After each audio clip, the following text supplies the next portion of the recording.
여왕은 아름다운 성에서 살았습니다. 그녀는 꿈꾸던 딸이 있었습니다. 그 아이는 검은 머리에 백설공주의 피부를 가졌습니다. 따라서 그들은 그녀를 백설공주라고 불렀습니다. 여왕은 곧 죽었습니다. 왕은 오랫동안 슬퍼하지 않았고 1년 후 새로운 여왕을 궁전으로 데려왔습니다. 그녀는 아름다웠지만 화가 났습니다. 여자는 마법의 거울을 가져왔습니다. 매일 그녀는 그에 대한 그녀의 반선에 감탄하고 그에게 똑같은 질문을 했습니다. 누가 세상에서 가장 아름답습니까? 거울은 항상 진실만을 말해왔습니다. 따라서 정직하게 여왕의 아름다움을 칭찬했고 여자는 행복으로 빛났다. 백설공주는 자랐고 매년 그녀의 아름다움은 더 밝아졌습니다. 그리고 이제 다시 한번 거울에 말하면서 여왕은 이제 그녀가 세상에서 가장 아름답지 않지만 백설공주라는 응답을 들었습니다. 여왕은 자신의 궁전에서 이것을 견디지 못할 것입니다. 그녀는 충실한 하인에게 공주를 뚫을 수 없는 덤불로 이끌고 죽이라고 명령했습니다.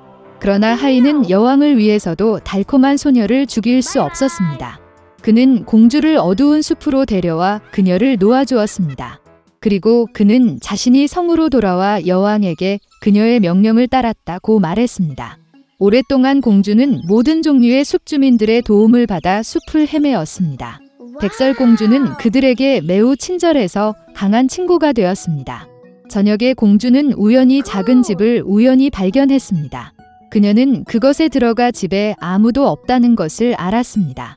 테이블은 7인용으로 침실에는 7개의 유아용 침대가 있습니다. 그리고 이 집의 모든 것이 아주 작았습니다. 따라서 백설공주는 여기에 7명의 작은 사람이 살고 있음을 깨달았습니다. 길고 힘든 여정 끝에 그녀는 침대 중 하나에 누워 잠들었습니다. 7 난장이는 밤 늦게 집으로 돌아왔습니다. 예상치 못한 손님의 등장에 크게 놀랐다. 잠자는 백설공주는 너무 매력적이어서 드워프들은 그녀를 잠들기로 결정했고 그녀를 깨우지 않았습니다. 아침이 왔다. 백설공주가 일어나서 7 난장이를 보고 무서워했습니다. 그러나 그들은 그녀에게 애정이 있었고 소녀는 그녀의 문제에 대해 이야기했습니다. 그들은 즉시 백설공주를 좋아했고 난쟁이들은 그녀를 그들과 함께 머물도록 초대했습니다. 또한 그녀는 요리, 씻기 및 청소와 같은 집을 돌보는데 동의했습니다. 매일 아침 난쟁이들은 산으로 가서 금과 보석을 채취하고 밤늦게 돌아왔습니다. 일하러 나가는 그들은 백설공주에게 그녀가 사악한 계모를 두려워하고 낯선 사람들에게 문을 열지 않았다고 경고했습니다. 이때 여왕은 평소와 같이 비밀실로 가서 마법의 거울과 이야기를 나눴다. 그런데 거울은 갑자기 그녀가 세상에서 가장 아름다운 것이 아니라 백설공주라고 말했습니다.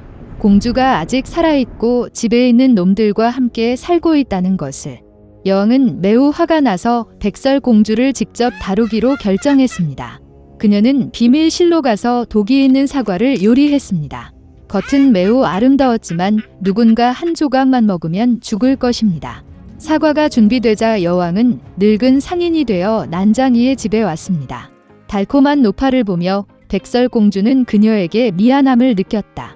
그녀는 아무것도 의심하지 않고 집을 떠났습니다. 노파는 그 소녀를 잘 익은 사과로 대하고 이 사과를 먹으면 영원히 젊고 아름답다고 말했다. 백설공주는 그녀를 믿었고 사과를 물자마자 죽어 숨을 멈췄습니다. 만족스러운 여왕은 궁전으로 갔습니다.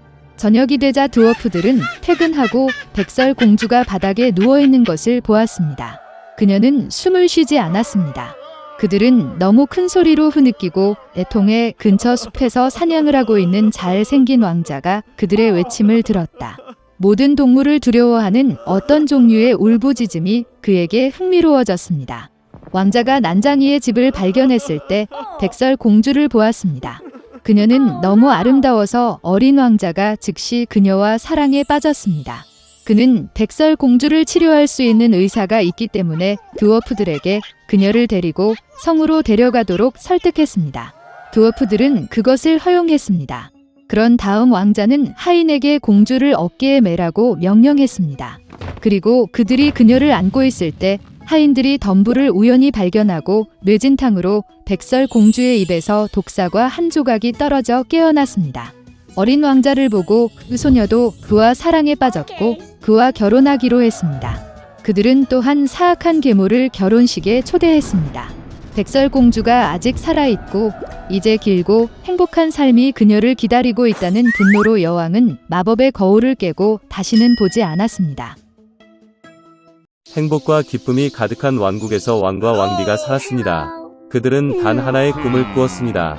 이미 모든 희망을 잃었을 때 딸이 태어났습니다. 그녀는 매우 달콤하고 아름다웠습니다. 이 경우 큰 축하 행사가 열렸고 많은 손님이 궁전에 초대되었으며 그 중에는 훌륭한 마법사가 있었습니다. 그들은 가장 따뜻하고 따뜻한 환영을 받았습니다. 그러나 왕과 여왕은 큰 실수를 저질렀습니다. 그들은 다른 마법사를 초대하는 것을 잊었습니다. 그녀는 수년 동안 그녀의 탑을 떠나지 않았고 모두가 그녀가 오래전에 죽었다고 생각했습니다. 공주에게 선물을 줄 때가 되자 요정들은 그녀에게 아름다움, 친절한 마음, 지성, 아름다운 목소리, 다양한 악기를 춤추고 연주하는 능력으로 아낌없이 보답했습니다. 마지막 마법사에게 차례가 왔을 때 사악한 요정이 갑자기 홀에 들어갔고 휴가에 초대하는 것을 잊었습니다. 칼은 즉시 그녀를 위해 가져왔지만 그녀는 그녀가 받아야 할 만큼 정중하게 받아들여지지 않았다고 느꼈습니다. 그녀에게서 장과 접시를 떼어내고 그녀는 주문을 중얼거렸다. 마법사는 16번째 생일에 공주가 스핀들로 손을 찔러 죽기를 바랐습니다. 여왕은 사악한 마법사의 소원에 몹시 울었고 왕은 마녀를 붙잡으라고 명령했습니다. 그러나 그녀는 불길한 웃음과 함께 이미 사라졌다. 다행히 마지막 요정은 아직 공주에게 소원을 말할 시간이 없었습니다. 그녀는 주문을 되돌릴 수 없었지만 그 소녀는 죽지 않고 사랑의 입맞춤에 깨어날 때까지 깊이 잠들 것이라고 약속했습니다. 왕은 즉시 왕국의 모든 방출을 파괴하라고 명령했습니다. 그리고 공주의 16번째 생일인 사악한 요정이 말한 날이 왔습니다. 공주는 아름답고 친절한 소녀로 자랐습니다. 왕은 3명의 마법사에게 그녀를 돌보라고 명령했습니다. 요정들은 눈의 사과처럼 그녀를 지켰습니다. 이날 왕과 왕비는 끔찍한 사건을 막기 위해 소녀를 방에 가두었습니다. 그러나 공주는 가두기를 원하지 않았습니다. 갑자기 그녀의 방 벽에 소녀가 본 적이 없는 문이 나타났다. 그녀는 문 밖에서 이상한 소리를 들었다. 호기심에 타서 그녀를 기다리고 있는 것을 알지 못하는 소녀는 그녀에게 들어갔다. 문은 여자가 공주에게 등을 대고 앉아있는 어두운 방으로 이어졌다. 그녀는 회전하고 있었다. 소녀는 그녀의 인생에서 스핀들을 본 적이 없었습니다. 그녀는 호기심이 생겼습니다. 공주는 스핀들로 가서 그것을 만지고 손가락을 찔러 깊은 잠에 빠졌습니다. 그리고 그 여자는 그녀의 주문이 이뤄진 것을 매우 기뻐하는 사악한 요정으로 밝혀졌습니다. 이제 모두가 공주 잠자는 숲속의 미녀라고 불렀습니다. 불행을 알게 된 친절한 마법사는 소녀가 깨어날 때까지 왕과 여왕과 왕국 전체를 잠들기로 결정했습니다. 얼마 지나지 않아 그처럼 뚫을 수 없는 나무 덤불과 가시 덤불이 성 주변에 자라서 아무도 그런 덤불을 통과할 수 없었습니다. 100년 후 다른 왕국에서 온 멋진 왕자가 사냥을 갔습니다. 멀리서 버려진 성의 탑을 보고 그는 부모님이 그에게 말한 잠자는 숲속의 미녀에 대한 오래된 이야기를 기억했습니다. 그리고 왕자는 안으로 들어가기로 결정했습니다. 그는 뚫을 수 없는 나무 덤불과 가시 덤불을 헤쳐나 가기 위해 고군분투했습니다. 그러나 결국 왕자는 버려진 성의 문에 접근했습니다. 그는 성 전체를 돌아다니며 왕자의 방을 들여다보았습니다. 왕자는 왕과 왕비가 자고 있는 것을 보았다.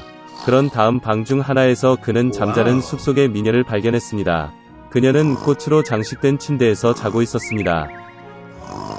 왕자는 침대로 가서 아름다운 공주를 바라보며 사랑이 그의 마음을 채우는 것을 느꼈다. 그는 자신을 제지하지 못하고 잠자는 숲속의 미녀에게 키스했습니다. 그 순간 그녀는 눈을 뜨고 잘생긴 왕자를 보았습니다. 왕과 왕비도 깨어났고 왕국 전체가 그러했습니다. 그들은 기뻐했습니다. 그리고 신부와 신랑을 기리기 위해 세상에서 가장 아름다운 결혼식이 즉시 준비되었습니다. 그 이후로 그들은 행복하게 살았습니다.